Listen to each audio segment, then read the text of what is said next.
வந்துச்சுன்னா நம்ம யாரும் பயப்பட வேண்டியது. அப்படி யாரும் ஃபோன்லாம் போலீஸ் விசாரிக்காது.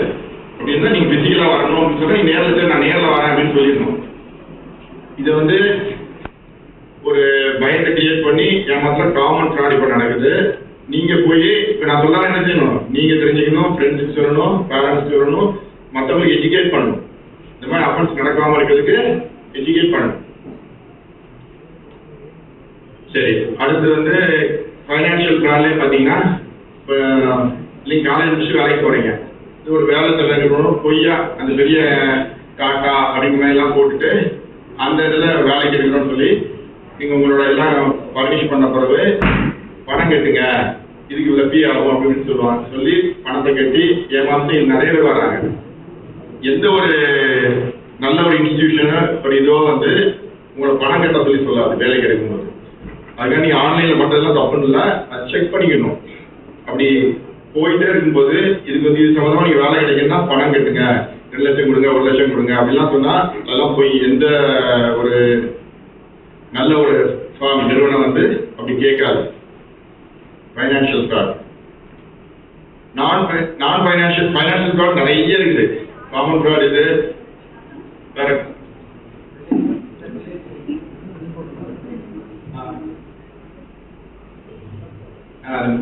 கிஃப்ட் விழுதுக்குன்னு சொல்லிட்டு இது காமன். கிஃப்ட் விழுந்துச்சுன்னா நிச்சயம் விளையாடும். நார்மலா எல்லாருக்கும் வாய் எவ்வளவு திறக்கும். கிஃப்ட் விழுந்துச்சுன்னா ஆன் திறந்துருவோம். அப்படி இருந்து அவன் ஏன் உங்களுக்கு கிஃப்ட் கொடுக்க போறான், இதுக்கு கிஃப்ட் விழுதுக்கு ஒரு கார் பிரைஸ் வந்துடுச்சு அப்படின்னு சொல்லிட்டு அதுக்கு வந்து நீங்க ப்ராசஸிங் ஃபீ டாக்ஸ் கொடுங்க அப்படின்னு சொல்லி எனக்கு தெரிஞ்சு காரே 5 லட்சம் 8 லட்சம் வரைக்கும் கிரெடிட்டுகளில் வந்து நிற்கிறாங்க. இதெல்லாம் பொய். அப்படிலாம் அவன் உங்களுக்கு கிஃப்ட் கொடுக்க போறான். அவங்க தெரிஞ்ச சொந்தக்காரனுக்கு கொடுத்துடலாம், அவங்க கொண்டாடி பிள்ளை கொடுத்துடலாம், உங்களுக்கு ஏன் கொடுக்குறாங்க? இதெல்லாம் வந்து உங்களை ஏமாத்துறதுக்கு ஒரு வகையான டாக்டிக்.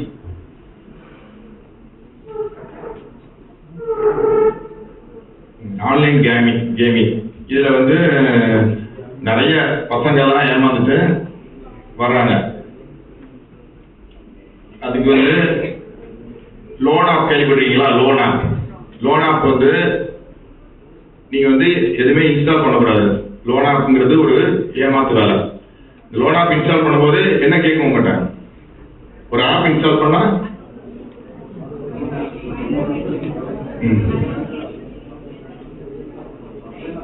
உங்களோட கால் லாக் பெர்மிஷன்லாம் கேட்குமா? நம்ம கொடுத்துருவோமா? கால் லாக் பெர்மிஷன் கேட்டால் கொடுத்துருவோம், கேலரி பெர்மிஷன் கேட்டால் கொடுத்துருவோம். ஏன்னா நம்மளுக்கு தெரியாது ஆப் வந்து இன்ஸ்டால் பண்ணணும் தான் நினைப்போமோ, அந்த பெர்மிஷன்ஸ் எதுக்காண்டி கேட்கணும்னு தெரியாது.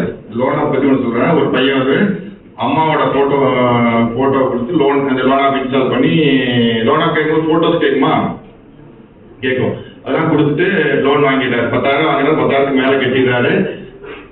அது திருப்பி பணம் கேட்குது. தரலன்னொன்னே அந்த ஃபோட்டோ கொடுக்குறீங்களா, அவங்க ஹெட் உங்களுக்குள்ள இருக்கும், கீழே மார்க் பண்ணி நியூடு ஃபோட்டோஸை ஏற்கனவே வந்து நீங்கள் கால் லாக் பெர்மிஷன் கொடுத்ததுனால ஃப்ரீக்வெண்ட் காலர்ஸ் அவனால் பார்க்க முடியும்.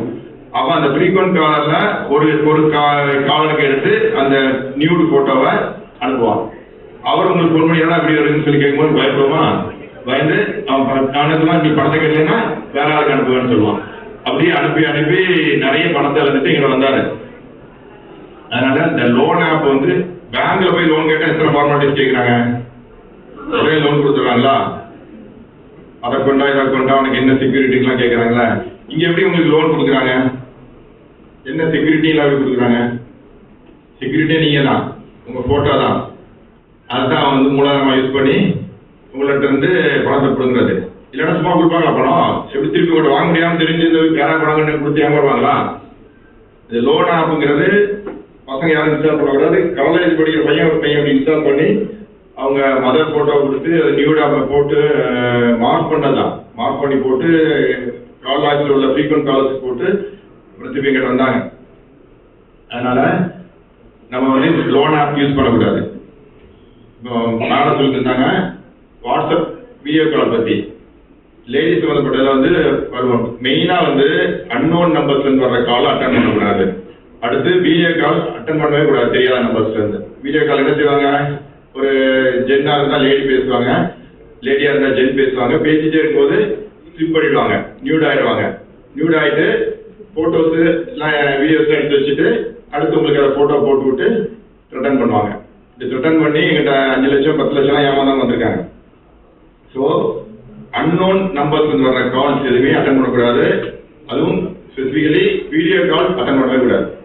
நீங்கள் கரெக்டாக தான் இருப்பீங்க, ஆப்போசிட்ல பேசுகிறவங்க வந்து ஸ்ட்ரிப் பண்ணிட்டு உங்களை வந்து அதை வச்சு ரிட்டர்ன் பண்ணுவாங்க. நார்மலாக வந்து நிறைய பேர் இல்லை விக்டிம் ஆகிட்டு வந்திருக்காங்க. யூஸ்வலாக வீட்டில் இருக்க தனியாக இருக்க பர்சன்ஸ் டார்கெட் பண்ணி இந்த மாதிரி இதில் வச்சு பண்ணுறாங்க. சரி, இப்போ என்ன சொன்னாங்க, ஃபர்ஸ்ட் இயர் ஸ்டூடெண்ட்ஸ்லாம் காலேஜுக்கு ஸ்கூல்லேருந்து வாங்கி காலேஜுக்கு நிறைய டிஃபரன்ஸ் இருக்கும். மனசில் நிறைய பட்டாம்பூச்சிலாம் பறக்கும், நிறைய அட்ராக்ஷன்ஸ்லாம் இருக்கும். பட்டாம்பூச்சிலாம் அப்படி கெட்டிட்டாங்களா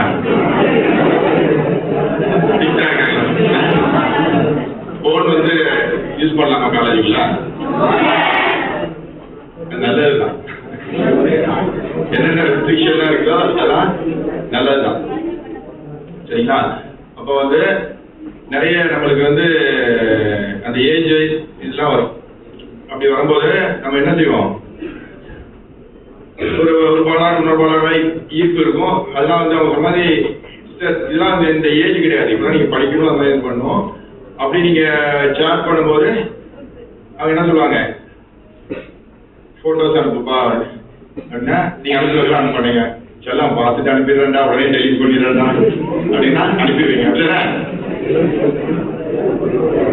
இருக்கிற பக்கம் நிறைய பேர் அனுப்பிப்பீங்க போல தெரியும்.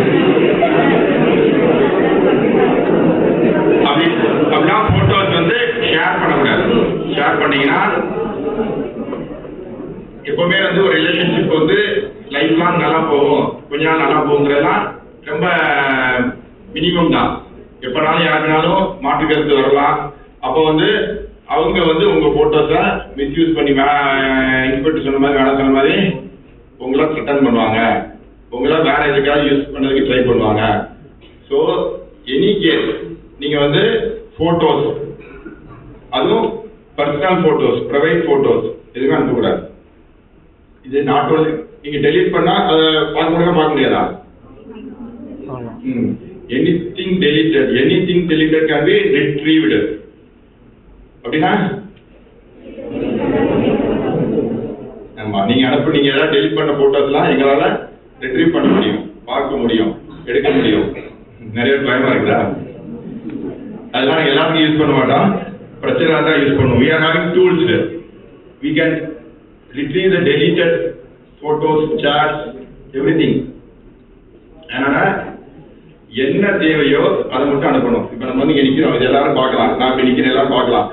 அந்த மாதிரி எது எல்லாராலையும் வியூ பண்ண முடியுமோ அதெல்லாம் ஷேர் பண்ண முடியும், அதெல்லாம் ஷேர் பண்ணணும்.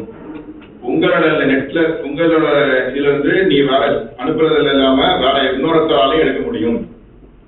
ஸோ அன்வான்ட் போட்டோஸ், பர்சனல் போட்டோஸ்லாம் எவ்வளவுதான் ஃப்ரெண்ட்ஸா இருந்தாலும் நீங்க வந்து அனுப்பக்கூடாது. நான் சொன்ன மாதிரி பட்டு டெலிட் பண்ணியிருந்தா அப்படின்னா they will not delete, they will wait for the opportunity and until then they will not delete. அதான் அந்த டைம்ல உங்களை வந்து உங்களை எவ்வளோ ப்ரெஷர் பண்ண முடியும் ப்ரெஷர் பண்ணி உங்களை ஈல் பண்ணுறதுக்கு they will try. ஸோ அதை வந்து யூஸ் பண்ணக்கூடாது. நீங்கள் என்ன பார்க்கணும் அதை தான் அனுப்பணும்.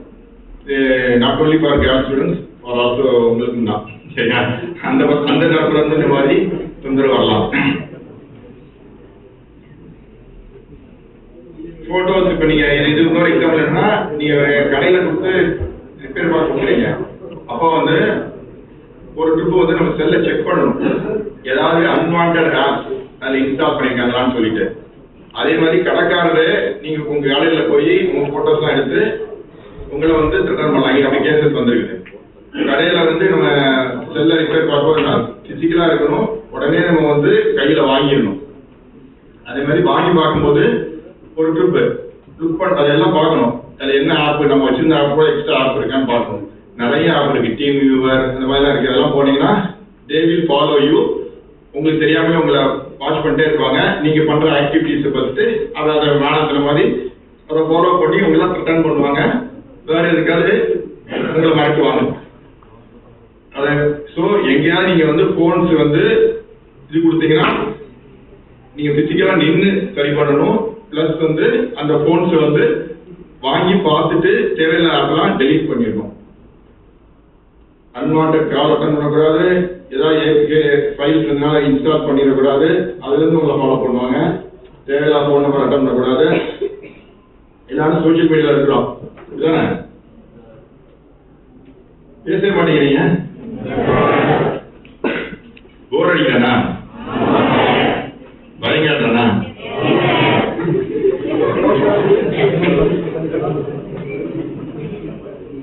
Viewing child photography is an offense. அப்படின்னா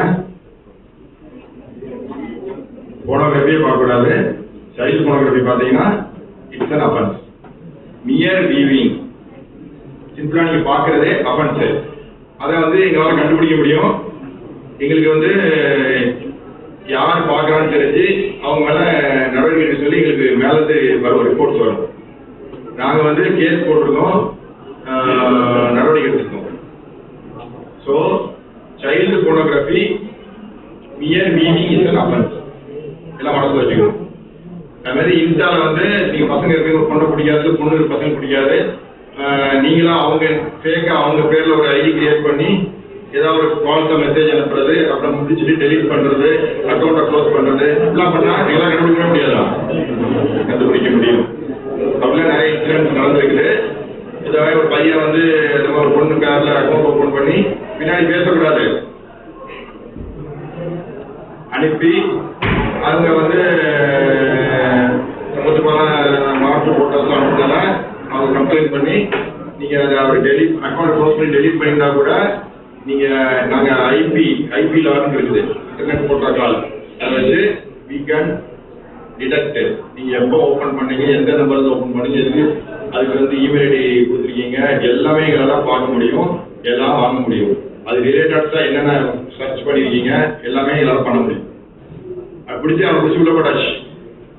காலேஜ் படிக்கிற பையன் சும்மா விளாட்டுக்கு செஞ்சான், பட் அஃபென்ஸ் இஸ் அஃபென்ஸ், அதனால உள்ள போயிட்டான். அதனால யாருக்கு நஷ்டம்? பேரண்ட்ஸ் நஷ்டம் தானே. உங்களால கஷ்டப்பட்டு படிக்க வைக்கிறாங்க, சும்மா பசங்க சொல்றாங்க இவங்க சொல்றாங்கன்னு சொல்லிட்டு நீ டைவர்ட் ஆகக்கூடாது. அந்த மாதிரி சின்ன மிஸ்டேக்கோ ஏதோ தவறுதலாக செஞ்சாலும் ஒரு பெரிய லெவல்ல உங்க வாழ்க்கையே வந்து ஒரு சர்க்கிள் ஏற்பட்டு பெரிய கஷ்டத்தை ஏற்படுத்த மாதிரி வந்துடும். அந்த மாதிரி பண்ணக்கூடாது.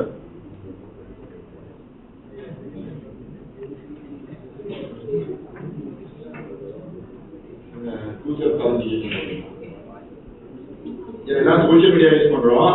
அதுல வந்து அக்கௌண்ட்ஸ்ல போயிட்டு ஜெனரல் போங்க, அடுத்து செட்டிங்ஸ்ல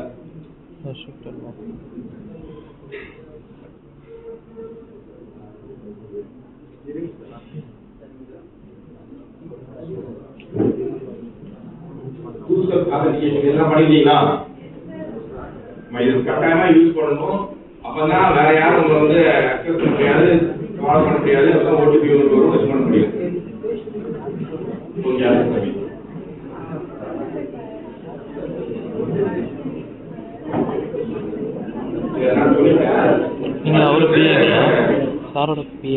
இப்போ நீங்க வந்து டிஓடி டிபார்ட்மெண்ட் ஆஃப் டெலிகம்யூனிகேஷன்ஸ் வந்து சில போர்ட்டல்ஸ் இருக்குது. CAR Know Your Mobile Connections.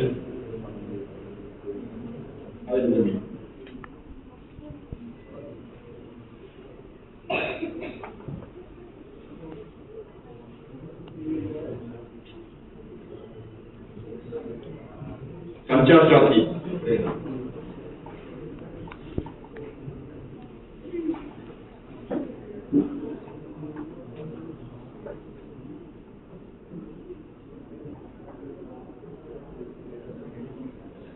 Privacy settings எல்லாம் தெரியும்ல.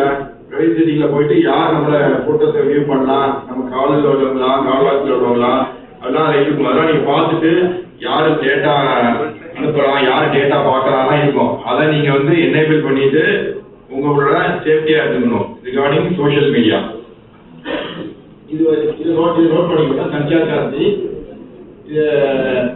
இதுல நிறைய நம்மளுக்கு வந்து இது கவர்மெண்ட் போர்ட்டல் நிறைய யூஸ்ஃபுல்லா இருக்கும். நீங்க செல் இருந்துச்சுன்னா அதான் கேட்டேன், செல் வச்சீங்கன்னு சொல்லிட்டு. உங்க ஐடென்டிட்டியில எத்தனை கனெக்ஷன்ஸ் இருக்குது, எத்தனை நம்பர் இருக்குங்கிறத நம்ம தெரிஞ்சுக்கலாம். சரிங்களா? ITV sir.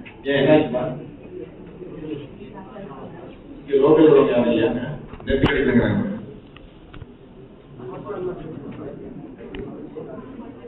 Number of mobile connection in your name. இது வந்து இந்த போர்ட், இதை போய் எல்லாம் வீட்டில் போய் செக் பண்ணுங்க. செல் வச்சிருந்தீங்கன்னா செல்ல வீட்டில் வச்சுட்டு இதில் நீங்க ஒரு பேஜை ஓப்பன் பண்ணுங்க. நீங்க செக் பண்ணிக்கலாம்.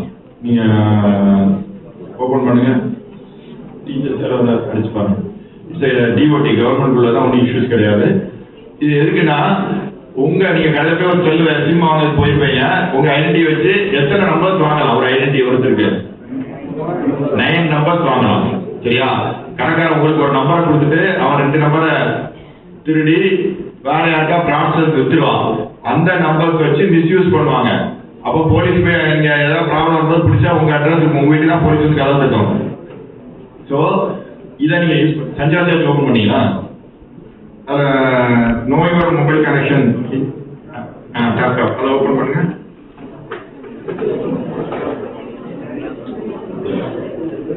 எல்லாமே நீங்க ட்ரை பண்ணலாம். டீச்சர்ஸ் தான் கையில போன் வச்சிருந்தீங்கன்னா இது வந்து ரொம்ப யூஸ்ஃபுல்லா இருக்கும். நான் சொன்ன மாதிரி உங்க நம்பர், உங்க பேர்ல வேற நம்பர் யூஸ் பண்ணிட்டு இருக்காங்கிறது தெரியும்.